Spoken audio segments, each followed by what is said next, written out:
This I wanna nail sports to the bone. Top blogger, top YouTube channel. No matter which sports, here we got it covered. Subscribe and hit the notification bell.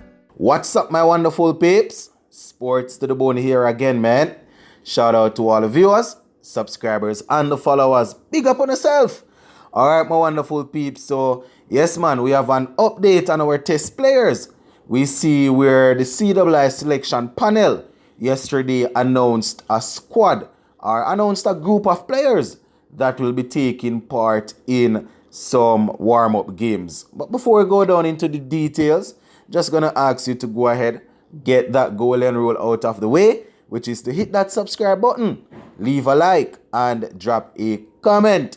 Yeah, man, my viewers and subscribers. So the players that were listed, they are expected to take part in 2 warm-up games to sort of get themselves sharp and to sort of show that they are ready to take on Sri Lanka in those 2 test matches. You're going to hear more about those test matches further down. So the games now, my viewers and subscribers, they will run from October 27 to 29. And then the second and final one will run from November 1 to the 3rd. Yeah, man. So looking good, my viewers and subscribers. No, the squad that they named, they actually divided them into 2, Squad A and Squad B. You understand? And one group will be led by Brathwaite. Yeah, man, that is our test captain, Craig Brathwaite. And the second group will be led by our vice captain, Jermaine Blackwood. You understand? So these 2 guys will be leading the teams. So, you know, I was telling you about the tour earlier. So we will tour Sri Lanka a little bit after the World Cup. So once the World Cup would have concluded, we are expected to tour Sri Lanka. Now, the team will leave Antigua on November 6th, and the tour will run until December 6th, I think, somewhere thereabout. So they will be expected to go over there, get themselves familiar with the conditions, put in a couple of practice sessions, and then they will go ahead and go up against Sri Lanka. Now, the 2 matches will be played on this tour, my viewers and subscribers. So, you know, we just played Pakistan.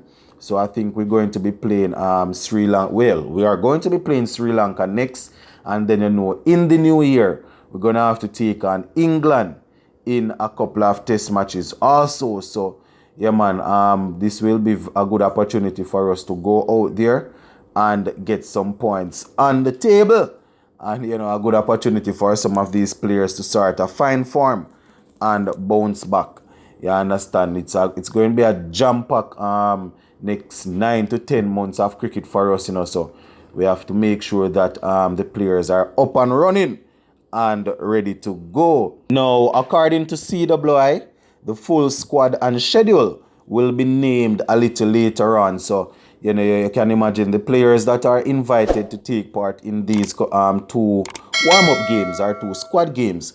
They will need to go out there and prove themselves if they want to get an opportunity. We know that a couple of the players that are involved in the World Cup, they will be looking to get back in. So the Rastan Chase and somebody like a Jason Holder, you know, those guys will definitely be roped back into the setup. So, you know, the guys will have to fight for their spots if they want to make it on this trip.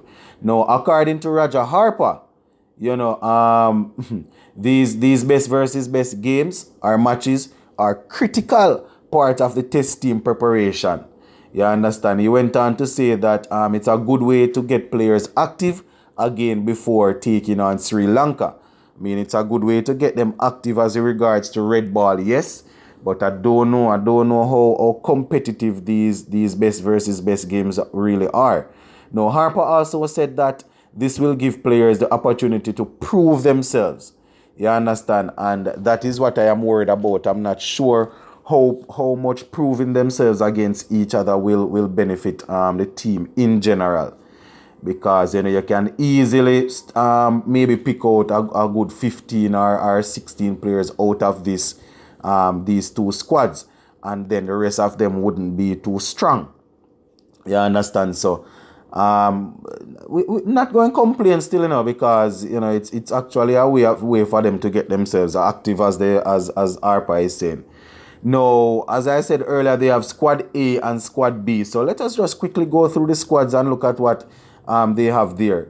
So in squad A, they have Brathwaite, right? Shamar Brooks, Raheem Cornwall. They have Joshua De Silva, Shannon Gabriel, Shea Hope, Kyle Myers, Permal. They have Versame Permal. They have Jaden Seals, Preston McSween, Niall Smith, and they have Jeremy Salazan. So those are the players that will make up squad A, that will be led by Craig Brathwaite. Now for squad B, we have Jermaine Blackwood, and he will be leading this team. They have Nkrumah Bana, Jamar Hamilton, Shemar Holder. They have Kevon Hodge, Alzari Joseph. They have Imran Khan, Shane Mosley. They also have Kyron Powell, and they have Raymond Reefer, Kemar Roach, and Jamal Warrican. So these are the guys that they have there to take part in squad B. So there you have it, my viewers and subscribers. Squad A and squad B. Yeah, man. And they will be working very, very hard, according to Roger Harper, to make sure that, they get themselves up in shape and ready to take on Sri Lanka. Now, I don't know, my viewers and subscribers, what do you guys think about the players that were included? Do you know any other player that you think should have gotten a chance in this squad? Or these players that were listed, are these the best players that we could find in the region? Well, all I know, my viewers and subscribers, I am looking forward to what these guys will bring after this Pakistan. Remember, we just had the Pakistan series, so I am going to be looking to see whether the team will be bouncing back, or we're going to have very much the same. So yeah, my viewers and subscribers. So that is basically it as it regards to the CWI. Naming these players. Now, just to move on to another little story before we finish off the video, we see where West Indies great Brian Lara had something to say about the World Cup, and basically he's saying, and I quote, "It is India's World Cup to lose." Yeah, man, that is what Lara is saying, and he's confident that the Virat Kohli-led team will make it at least to the knockout stage. You understand? And he said it won't be easy, but India stands a good chance of winning this World Cup here. So, yeah, my viewers and subscribers, we would have heard from the great man Brian Charles Lara. It's always good to get some insight as regards to what our former players are thinking. Now, if the Pakistan victory is anything to go by, then you would see that, they are probably not as clear a favorite as you would expect. That India, that is. I mean, they got off to a poor start, but they still fought back and got a good score, over 150. And it's just that they came up on a resilient Babar Azam and Mohamed Rizwan. And they were not able to really get past them at all. But that is how the game is played, my viewers and subscribers. You win some and you lose some.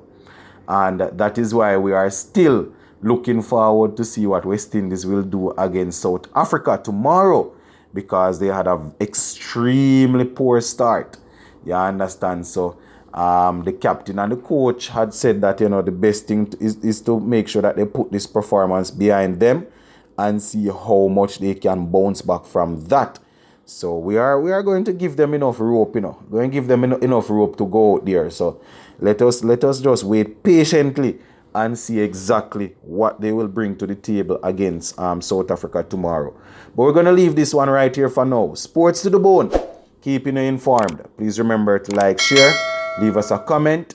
If you have not yet subscribed, please go right ahead and subscribe to the channel. I'm out.